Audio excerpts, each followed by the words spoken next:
ध्रुव अपने घर से बाहर निकला और बस स्टॉप की तरफ चला गया, जहां से वो रोज कॉलेज जाने के लिए बस पकड़ता था। वह गलियों से निकल ही रहा था कि उसे लगा जैसे दो लोग उसका पीछा कर रहे हैं। ध्रुव डर गया और जल्दी जल्दी चलने लगा। उसे समझ में नहीं आ रहा था कि ये लोग उसका पीछा क्यों कर रहे हैं। तो उसने शिवानी को कॉल लगाया और उससे कहा, शिवानी, दो लोग मेरा पीछा कर रहे हैं। शिवानी ने जवाब देते हुए कहा, ये हमारी एस्कॉर्ट टीम के मेंबर्स है। ये तुम्हारे आसपास ऐसे ही रहेंगे जब तक तुम घर के बाहर हो। अगर तुम्हारे साथ कोई भी प्रॉब्लम होती है तो ये तुरंत तुम्हारी मदद करेंगे। हमारे ऑर्डर्स के मुताबिक तुम्हारे आसपास या 10 फीट के अंदर भी अगर कोई थ्रेट डिटेक्ट होता है तो हम उसे एलिमिनेट करेंगे। ध्रुव ने शिवानी से कंफर्म किया, सच में ये लोग एस्कॉर्ट टीम के ही मेंबर्स है? शिवानी ने ध्रुव को समझाते हुए कहा, आई नो ध्रुव, तुम्हारे लिए ये सब कुछ नया है, बट अब तुम्हें इसकी आदत डालनी पड़ेगी। ये हमारा रेगुलर प्रोटोकॉल है और इसे हमें डेली फॉलो करना होगा। यह सुनकर ध्रुव थोड़ा शांत हुआ और फिर उसकी जान में जान आई कि जैसा वो सोच रहा था वैसा कुछ भी नहीं था। आज से पहले उसके साथ ऐसा कुछ नहीं हुआ था, इसलिए उसे ये सब कुछ बहुत ही अजीब लग रहा था। शिवानी ने उसे आगे बताया, क्योंकि तुम हीरा चंदानी ग्रुप के सबसे नए मेंबर हो, इसलिए हमें ये सारे प्रिकॉशंस लेने पड़ेंगे। ध्रुव, किसी पर भी भरोसा मत करना, चाहे वो कोई भी हो। उसे तुम्हारी आइडेंटिटी के बारे में पता नहीं चलना चाहिए। हम बस बिजनेस डील्स के लिए ही तुम्हारी आइडेंटिटी को डिस्क्लोज करेंगे। इसके अलावा हम तुम्हारी आइडेंटिटी किसी के साथ शेयर नहीं करेंगे। ध्रुव अच्छे से समझ गया था कि उसके इस परिवार में शामिल होने की वजह से बहुत सी चीजें हो सकती थी। ध्रुव ने शिवानी से पूछा, मेरी आई के लिए भी ये प्रोटोकॉल्स रहेंगे? शिवानी ने कहा, हाँ, लेकिन हम उनके साथ थोड़ा और ध्यान से काम करेंगे क्योंकि उन्हें इन सब के बारे में कुछ नहीं पता है। ध्रुव को थोड़ा ठीक लगा, उसकी आई को भी प्रोटेक्शन मिलेगी। शिवानी ने फोन कट किया और ध्रुव बस स्टॉप की तरफ जाने लगा। उस जगह से बस स्टॉप पहुंचने में 5 से 10 मिनट लगते थे। पतली पतली गलियों के बीच में से लोगों और गाड़ियों के बीच में से निकलते हुए ध्रुव को बस स्टॉप तक पहुंचना पड़ता था, क्योंकि उसका घर ऐसी जगह था जहां गलियों का एक नेटवर्क था। थोड़ी देर में ध्रुव बस स्टॉप पहुंच गया। बस स्टॉप से थोड़े ही आगे एक काले कलर की चमचमाती लैंड रोवर खड़ी हुई थी। आसपास के लोग इतनी महंगी गाड़ी को इस जगह पर खड़ा देखकर काफी हैरान थे और कुछ लोग तो कार की फोटो भी क्लिक कर रहे थे। ध्रुव का पीछा कर रहे उन दो लोगों में से एक ने ध्रुव को एक कैप दी जिससे वो अपना चेहरा छुपा सकता था। ध्रुव ने उस कैप को पहना और उन दोनों के साथ उस काली कार की तरफ बढ़ने लगा। दोनों ने कान में ईयरपीस लगाए हुए थे और लगातार कन्वर्सेशन कर रहे थे। ध्रुव को कार की पिछली सीट पर बैठा दिया गया और उसके बैठते ही कार चलने लगी। अपनी जिंदगी में पहली बार ध्रुव इतनी लग्जरियस कार में बैठा था। उस कार की सीट बहुत ही आरामदायक थी और पूरी तरह से लेदर से ढकी हुई थी। कार में एक बहुत ही डिम लाइट थी और उसका एयर कंडीशन बहुत ही अच्छी तरीके से पूरी कार के टेम्परेचर को मेंटेन किए हुए था। कार में कोई भी म्यूजिक नहीं बज रहा था, लेकिन अंदर या बाहर से उस कार में कोई आवाज नहीं आ रही थी। वो बिल्कुल साइलेंट थी, जैसे कार चल ही ना रही हो। सड़क के गड्ढों का भी उस कार में कोई पता नहीं चल रहा था। कार के सभी शीशे पूरी तरह से काले थे और उनके बाहर तो आराम से देखा जा सकता था, लेकिन बाहर से अंदर देखना थोड़ा मुश्किल था। ध्रुव को समझ आया कि ये वही कार है जो अक्सर सेलिब्रिटी और फिल्म एक्टर्स अपने आने जाने के लिए इस्तेमाल करते थे। उसको ये तो पता नहीं था कि इस कार का मॉडल क्या है, लेकिन वो इतना जरूर जानता था कि ये कार करोड़ों की होगी। ध्रुव ने आगे देखा तो फ्रंट रो में ड्राइवर के अलावा एक दूसरा आदमी बैठा हुआ था।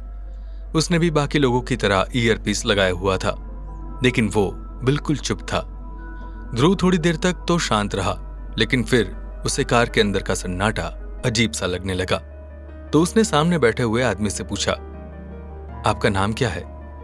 उस आदमी ने पहले तो कुछ जवाब नहीं दिया, लेकिन ध्रुव ने अपना क्वेश्चन रिपीट किया तो उसने कहा, सॉरी सर, हम लोगों से आज तक किसी सब्जेक्ट ने इस तरह से क्वेश्चंस नहीं पूछे हैं, इसलिए मैं जवाब नहीं दे पाया। मेरा नाम सतीश है एंड गाड़ी वीरेंद्र चला रहा है।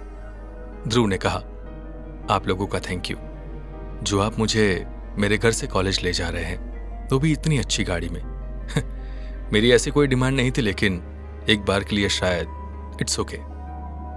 सतीश ने हंसते हुए कहा, सर ये कार आपकी है, जो हमारी टीम को आपको कहीं भी ले जाने के लिए अलॉट हुई है।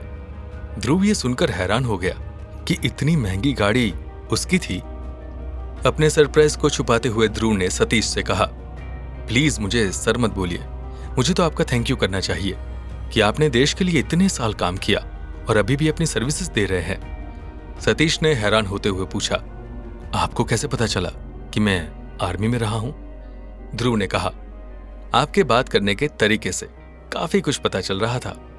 ध्रुव ने इस तरह अपने एक नए दिन की शुरुआत की थी, लेकिन अभी रास्ते में कई प्रॉब्लम्स का सामना करना बाकी था। एस्कॉर्ट टीम अपने काम में एकदम परफेक्ट थी।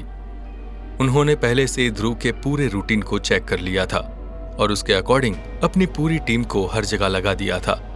ध्रुव को नहीं पता था कि उसकी सिक्योरिटी के लिए कितने लोग लगाए गए हैं, लेकिन वो ये बहुत अच्छे से जानता था कि ये सब कुछ उसकी भलाई के लिए ही है। ध्रुव के लिए जानना बहुत शॉकिंग था कि इतनी महंगी गाड़ी सिर्फ उसके लिए है। उसे तो ढंग से गाड़ी चलाना भी नहीं आता था।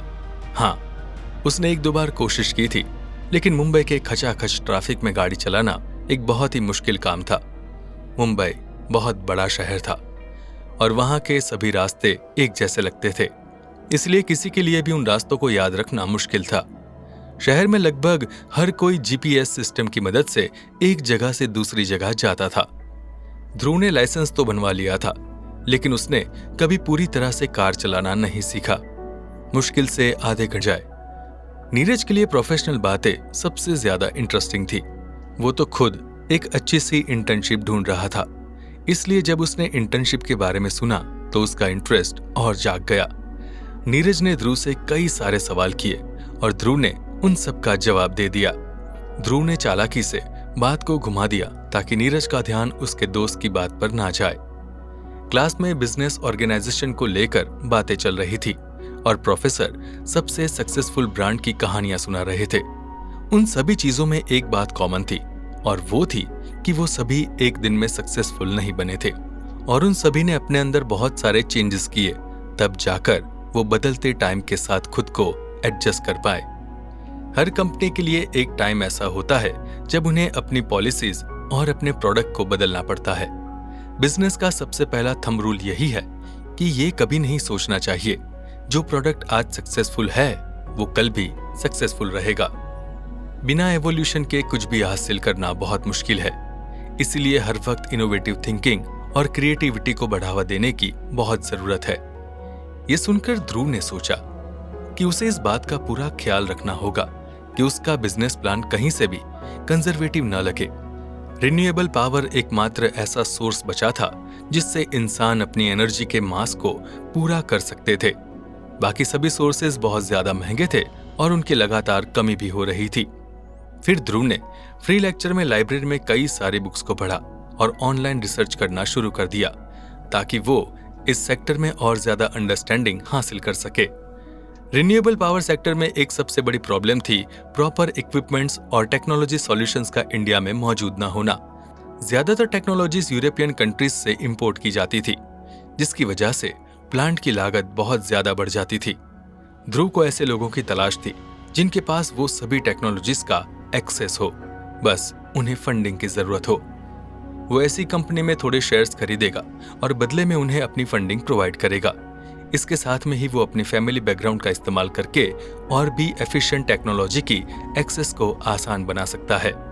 उसकी रिसर्च सिर्फ यहाँ तक नहीं थी, बल्कि उसने आगे इलेक्ट्रिक कार की इंडस्ट्री पर भी नजर डाली। इलेक्ट्रिकल गाड़ियों के साथ जो सबसे बड़ी प्रॉब्लम सामने आ रही थी वो थी एफिशिएंसी और बहुत ही कम जगह घेरने वाली एनर्जी स्टोरेज सिस्टम बनाना। मार्केट में मौजूद ज्यादातर कंपनियां सिंपल बैटरीज का इस्तेमाल कर रही थी जिनमें लिथियम आयन इस्तेमाल होता है। क्या ध्रुव की मेहनत रंग लाएगी? क्या उसे उसकी रिसर्च का फल मिलेगा? क्या ध्रुव एक ऐसा प्रेजेंटेशन बना पाएगा जो उसे उसकी मंजिल के करीब ले जाए? जानने के लिए सुनते रहिए।